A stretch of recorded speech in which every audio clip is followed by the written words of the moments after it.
Hi, I'm Zach. I'm Brandon. And we're the Bourbon Bros.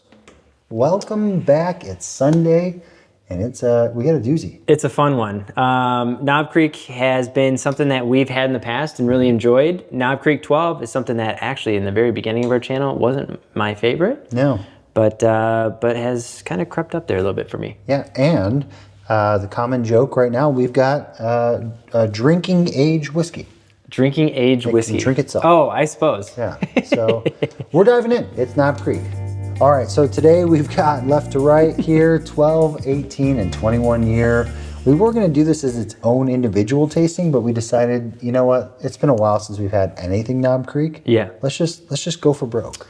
Yeah, and we're hoping to see big differences between these giant. I feel like these are big leaps between them. It's not just a couple of years. There's multiple years in between these. Yeah, and I think if it all plays out correctly, it should go good, better, best. Yeah, and I'm actually pretty fond of the 18 as well. That's one of my favorite renditions of Knob Creek. So. Yeah. All right. Well, let's start on the right, give our thoughts, and work to the left.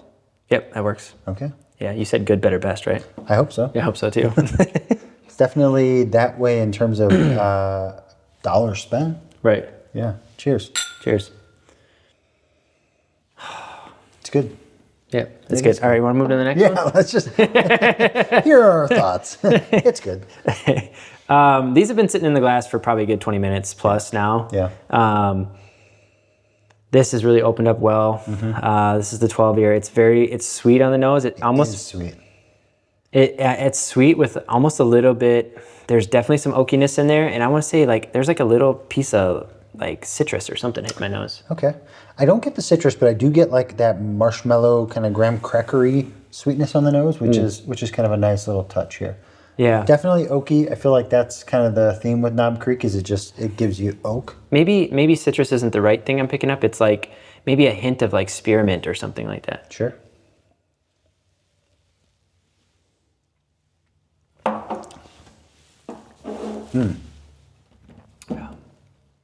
Well, that's lovely. A nice 100 proof whiskey. Honestly, just a really nice way to kind of start any tasting. Good baseline whiskey. It's a good starter. It's good baseline. It's a good starter, yeah. I could see why in the past, though, I wouldn't like that. Really? Yeah. Let's bring that to life. What do you mean by that? It's just the profile taste-wise for me is it's very oak forward. It's not very sweet forward. Yeah. It does have a little bit of robustness in the center with some spices. Yeah. So I could see how that could be a little off-putting to me, say back in the beginning of our channel when I had a little less experience, obviously. Sure. To maybe not appreciate whiskeys that, really favor that side. Yeah, for sure. It is. So what I think stands out to me is it's got complexity to it. So it's not like the Buffalo Trace simple profile. It does have depth. It's got character. It's only 100 proof, and I think for people who are still relatively new to whiskey and they're starting to kind of branch out into other things, I think this is one of those pit stops you got to do on your journey through. Yeah, that's also interesting that you mentioned that because it is 100 proof. This is also 100 proof. This is 90 proof. I think this is 102, no? No, I thought it was 90. I think this one's 90. 18 is, I think, a 90. No, that's 100 for sure. Is it? Guarantee. Maybe they just do 100 for all of them. I thought I just read that it was a 90. 100 across the board, so we've got an even playing field here. We're genuinely tasting the profile difference. Yeah, that's really cool. Yeah, it's nice. Yeah. What does age do to the bottle? What does age do to the bottle, and does it do exactly what we always talk about it doing, which I think will be right on point there. But yeah, because if this is oaky, flip the numbers around. This has got to be... You're licking the barrel. Yeah, we got to be chomping on some wood. I'm going to go for one other. It's got to chomp some wood.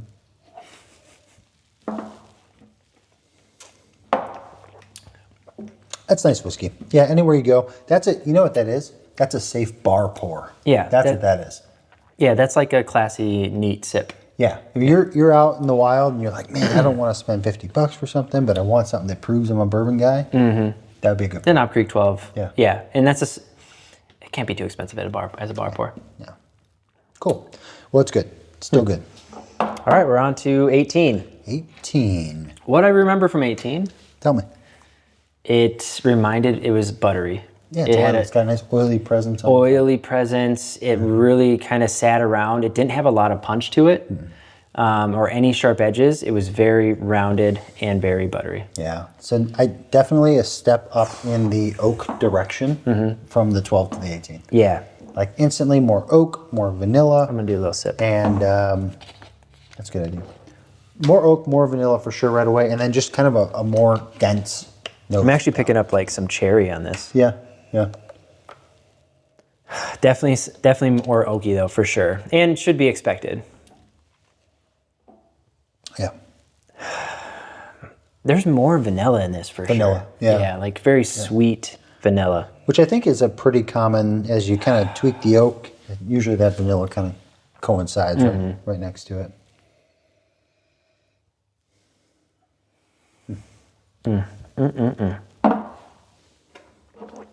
This was one of my top favorites when we first had it.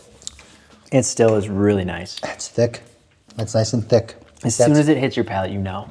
That's the big jump for me, I think, is the viscosity from that one to that one. That's premium. Yeah, you just kind of want... Yeah, that's super, super nice. Yeah. Especially like if you haven't had any higher proofed bourbon up to this point in your night, and then you had a sip of this is like delicacy. Like this is good. Yeah, yeah. Savor that. I do get that cherry note on the palate. On the palate? Yeah. Yeah. Which is nice, like a kind of little candy cherry on the finish. I'm glad that the oak isn't too overpowering. Yeah, it's really present, but it's not tannin, it's not bitter. No, no. Yeah, because that's always kind of the concern, right? As the whiskey spends more time in the barrel, does it get to that point where all you experience is oak?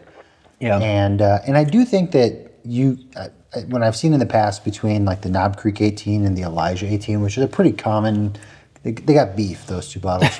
A lot of people say that Elijah bottle comes out too woody. It's a little too oaky. Yeah, I think that's the number one bottle that I think of when I hear other people talk about, hey, I don't drink whiskey or bourbon that's above a certain age. Yeah, 15 or younger. Yeah, because first of all, weird thing to say out loud, but the 18-year-old, I feel like it flirts with that oaky presence enough. Yeah, you know? Yeah, for sure. I was gonna make a similar joke to that when we started, but I was just like, it's probably not appropriate. Well, it's good enough. It's good enough on the Patreon. So. No, this will be on the regular video. But on that note, if you guys haven't checked out our Patreon yet, get over to our community page. We are posting all kinds of tastings like this, where we will make jokes like that all the time. Sure. We got the link in the description below. Yeah. Well, yeah, sometimes they go to the extreme. We got the link in the description below, and join our community and give us all the honest feedback you can provide, because we take that seriously. Plus, we just like to chit chat. Yeah, and also, we don't take it that seriously. Anyhow, right. Back to the tasting here. Did you go a second sip of the 18? I didn't yet. Yeah, I'd like to just do one more. I'll wait. The 18 is just like, it's like home for me almost. This is actually a bottle that I seeked out to get my father-in-law for his retirement gift. And I don't know, I really do think if you're gonna spend money on a premium bottle, this one I've had enough of ones in the past that I knew that it's worth that 160 bucks. Yeah, sometimes a little more than that even. Yeah. That's excellent whiskey. There's tiers, and that's probably that entry point to that very top tier. Yeah. One negative I'm gonna say though, Knob Creek, what are we doing here? Yeah, that's annoying. that is annoying. I just noticed that again. I was like, yeah, and the thing is, it does come with wax on top of that, but it's just beaded on there with one little thing. Can you guys tell us? Have you ever been successful in keeping the wax on top of that? On the top, yeah. It would be nice with the wax on the top. It would look better. Yeah, for sure. You made a good point. It's a good observation. Makers has dialed that in, the wax top. Holy cow, I saw someone do a super dunk the other day. Like they dunked the whole bottle in there. I was like, whoa. No label. All right. Okay.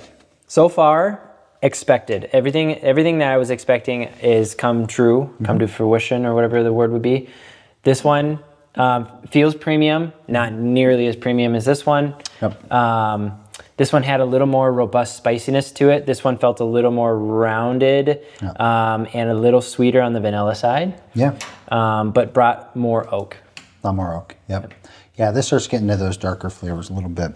Okay, well, cool thing about this bottle is it does come in this really neat little, which Zach is currently showing you on B-roll. Why am I doing that? It does come in a really cool little package here.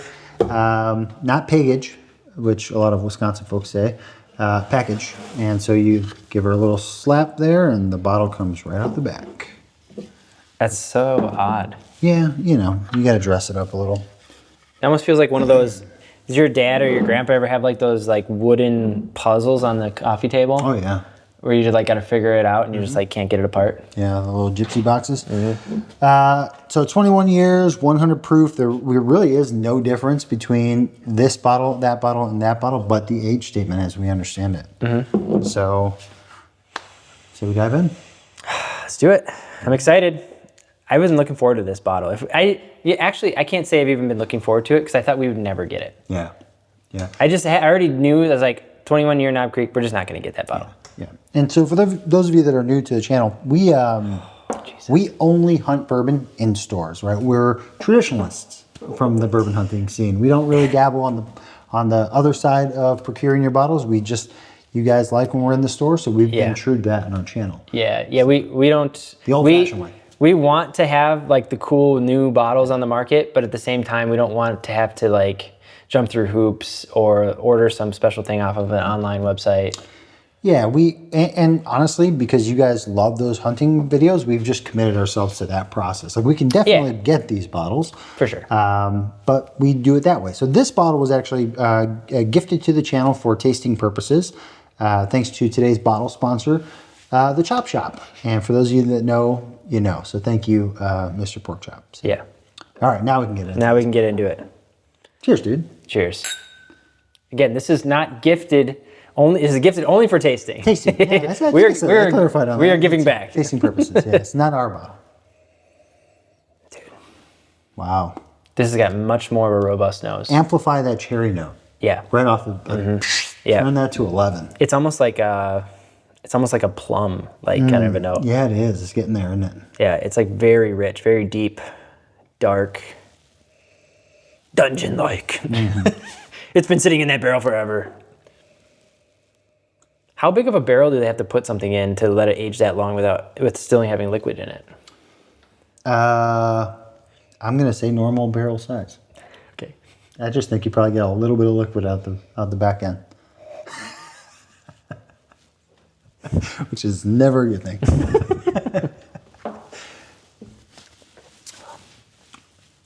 Wow, that's the bee's knees, dude. That is, yeah, that is. I'm not going to say anything yet. I want to do it one more time before we jump to that because we've got a lot of footage evidence of our thoughts on this. Yeah. I'm going to give this a 2-sip before I jump all the way in. Yeah, I'll just give a first impression. My first impression was it's like putting this one with this one and taking like the best part out of this and the best part of this and putting them together. But it's not, it's even better than that. Like it's even a step above that. Like it's very crazy.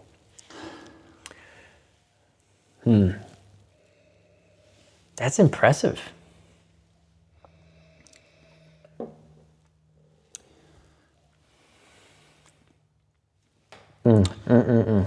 So that's got all the right things going on. The only thing that jumps out to me, so if you love whiskey and you love bourbon, this is exactly what you want. This is exactly what you want. Yes, this is crazy good. It's so good. It's so limited, but it's so good. If you're relatively new to bourbon, I think I would tell you to buy this one over this one. And here's why I say that right away. This is packing the oak in all the right ways. Yeah. Too much oak for somebody who is not pursuing that. You know what I mean? Yeah. As a whiskey appreciator, not aficionado, but an appreciator, we want that because it's 21 years of age. We want that barrel flavor. Yeah, that's an expectation that it definitely upholds. And it does not go overboard. It executes that barrel. It does a really nice job. Really nice job. Yeah. That's good ass whiskey, dude. Yeah. It's got so much depth in here. What are some like specific notes that you would say? So definitely get that really nice cherry nose, which I really enjoy. And I would almost say like cherry Jolly Rancher, because it does have sweetness that I don't really find a lot of sweetness on this 18 year. Yeah. Do you know what? Go ahead. Sweet undercurrent on the nose. Yeah. So the nose for me, have you ever had like, my dad used to do this a lot. He used to, late at night, he would have like cinnamon sugar toast. Yeah. So like you toast, you make toast, and then you have a cinnamon sugar mix that you put together. And that's what it reminds me of in the nose. It's just like that really heavy, buttery, fatty kind of smell with like that rich sweetness. I can totally see it. The palate and the mouthfeel in this thing is where it shines for me. Really nice, like dark chocolate, and again that cherry flavor kind of pulls through, but it brings like a really good vanilla presence throughout, especially on the finish. Like a dark vanilla, it's, I don't know, it's very unique. I was gonna say dark chocolate, like hazelnut almost. Okay. Yeah, because it's very earthy to me. Yeah. No, it's definitely not a sweet bourbon by any means. No, and but it hits that earthy, like I feel like you can do that earthy profile really bad. And this does it like Perfectly. Yeah. So, I mean, price wise, you're looking at a $70 bottle, somewhere around there, usually. About a $170 bottle, somewhere around there, usually. Yeah. And this one is actually about $250 to $300. Yeah, secondary, right? Yeah, like MSRP, retail. Yeah, I think the MSRP on this, I believe, and you'll correct me if I'm wrong because I'm probably wrong, is about $200. So $250 to $300 is what I've kind of seen it out there for. Okay. What do you think? Is it worth that? Yeah, The value? Does Is it value? stack up against other bottles that we've had for about that price range?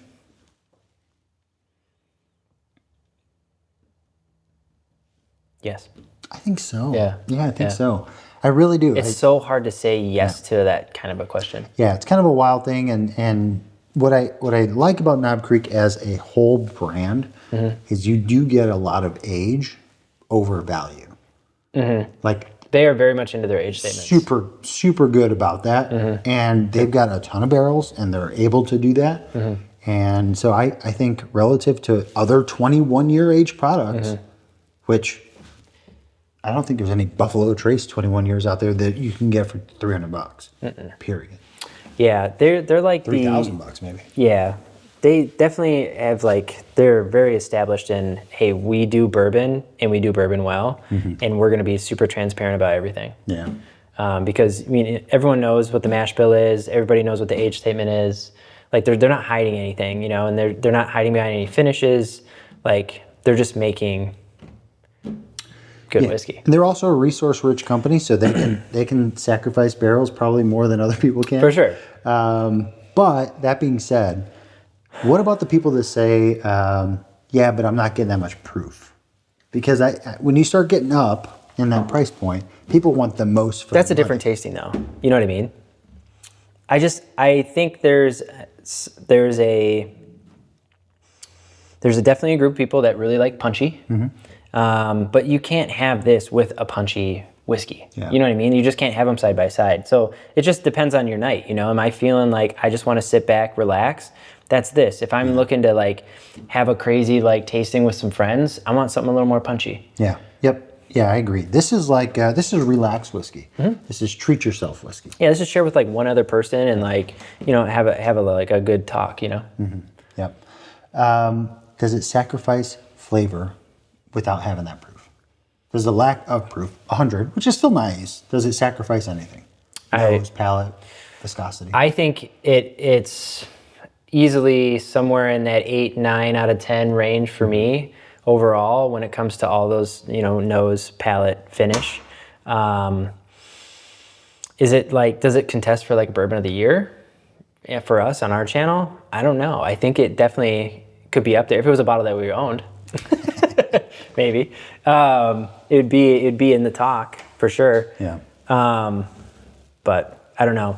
I do think that the proof of it, unfortunately, would be a slight downside compared to some others. If you compared it to like Bourbon of the Year, there's going to be a lot of more higher proof bourbons out there that are going to punch a little heavier and be a little more rememberable. Fuller. I think when you get into this type of age setting, if you were to come at that with a barrel strength product, it's too much. I think you're going to get too much oak, too much tannic presence, and I think you almost do the whiskey a disservice because it's too overpowering that you can't even appreciate what actually exists in that barrel. And so you've got to kind of water it down to open it up. And I think it's a good example of that. Yeah, and I think it's really smart of them that they do that across the board with their age-stated products. And I guess supposedly this has been around since 2016. They started doing this. What do they call it? Like ultra aged. Yeah. Like the limited releases. Yeah. But man, this is the first time we've had it since they've been doing that. I don't recall them releasing this last year, so maybe they did. I don't remember. Yeah, I could be wrong too. Yeah. So, all right. Well, I think we've pretty much wrapped it up. Good, better, best. I was about to say that. it was spot on. Yeah, and expectations were met, and everything that I expected when it came to mouthfeel and flavor, I'm super happy with. So yeah, absolutely. Well, thank you to you guys for tuning in. I'm Brandon. I'm Zach. We're the Bourbon Bros. We'll catch you on the next one.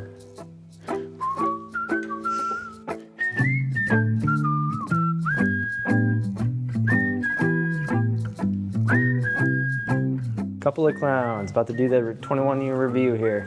Thank you to Eric Porchop. God damn it, that's good whiskey. Yeah.